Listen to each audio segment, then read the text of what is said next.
Hey travelers, so another way that you can get a taste of Jamaica on your plate is by using a slightly different cooking technique, and that's called blackening. So basically using lots of spices and frying it in butter, which is absolutely fabulous and tastes delicious.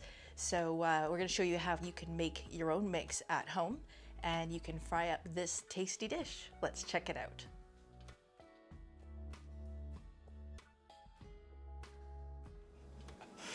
Hello again. Today we're making blackened chicken.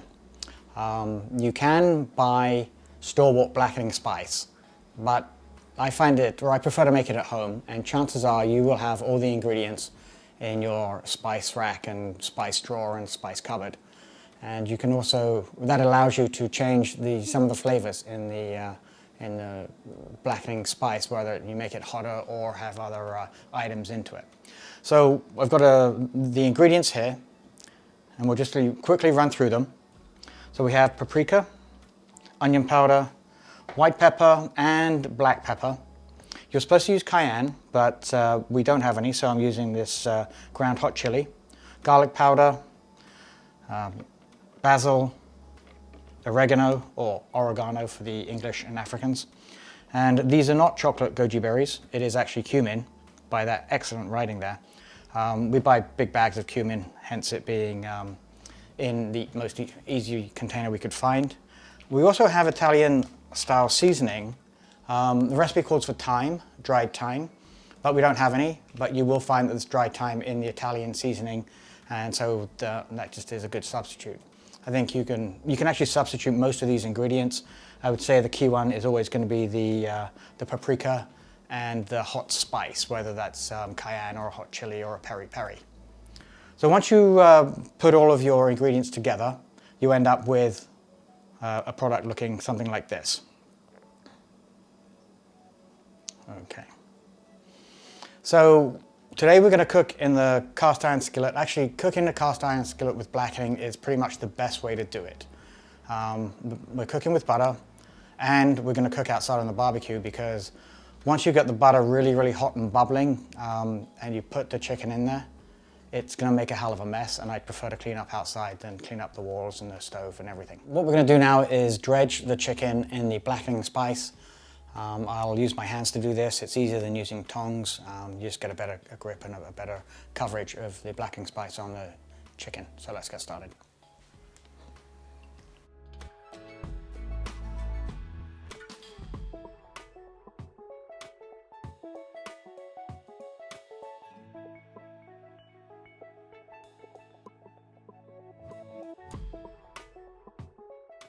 So there we have it. Basically, you just get a good coating all over the chicken. And what I would suggest as well is that only coat it moments before you're going to cook it. If you bread it or dredge it early, what's going to happen is some of the moisture is going to come out of the chicken itself and then make the ingredients wet. And then when you put it into the pan, it isn't going to sear and in essence blacken as well. Okay, so what we're going to do now is put a huge amount of butter into the frying pan and then let it heat up.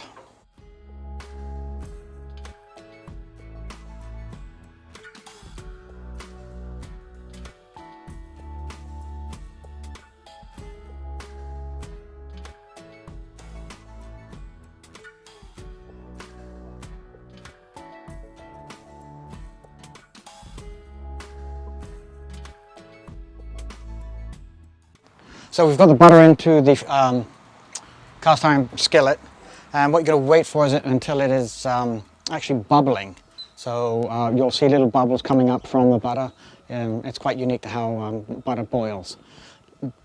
But you've got to time it right so that you don't end up burning the butter. So it's all a bit of a, once you do it a couple of times, you'll kind of get the idea of exactly what it should look like.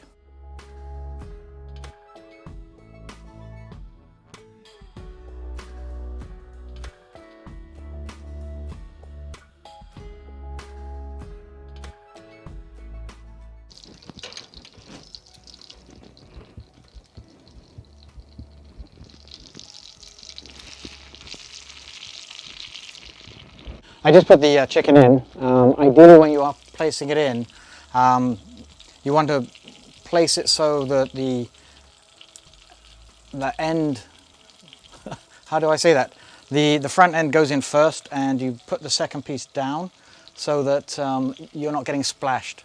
I guess basically you're just limiting limiting your ability to get burnt by the scalding butter.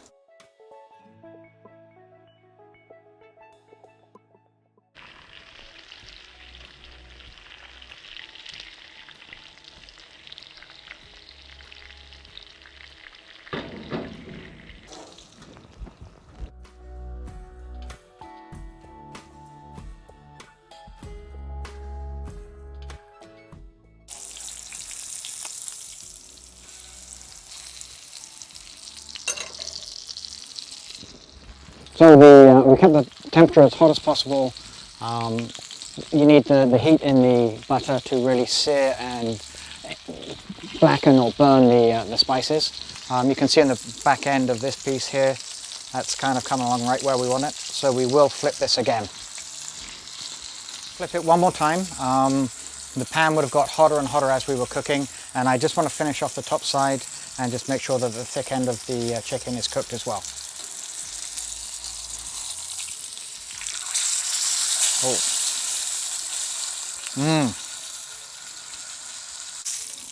What I'm doing, obviously this is a thick end of the chicken, and it wasn't touching the side of the pan enough, and so wasn't getting enough heat to blacken all of the spices. It's not necessary to blacken all of it, but I just wanted to for this little video. I think we're done, so we're going to take it off and put it onto the cutting board and let it rest for a couple of minutes.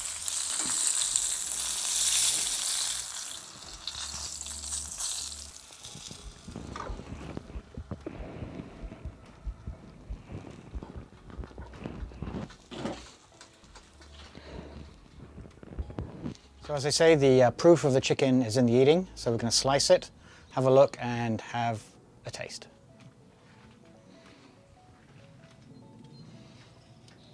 That lovely juice coming out. That's part of the butter. So a nice coating around the edges of the blackening spice. Chicken is done perfectly. I'll take another slice from the middle.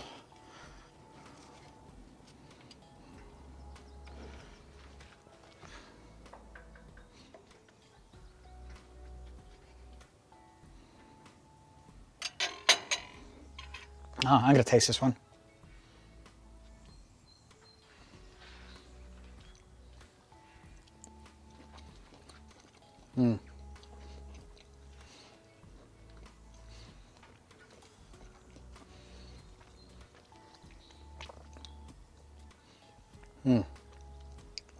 It's fabulous.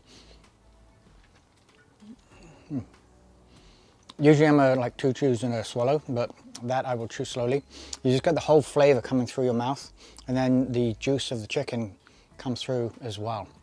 So nice and crispy on the outside, soft in the inside, and just absolutely lovely.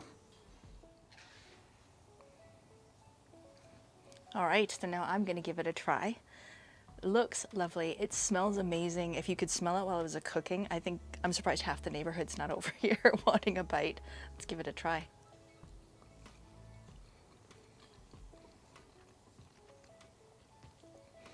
So it's super tender. Got that lovely, rich, buttery taste to it. It's not too spicy. It has spices, but not like heat. But it's good.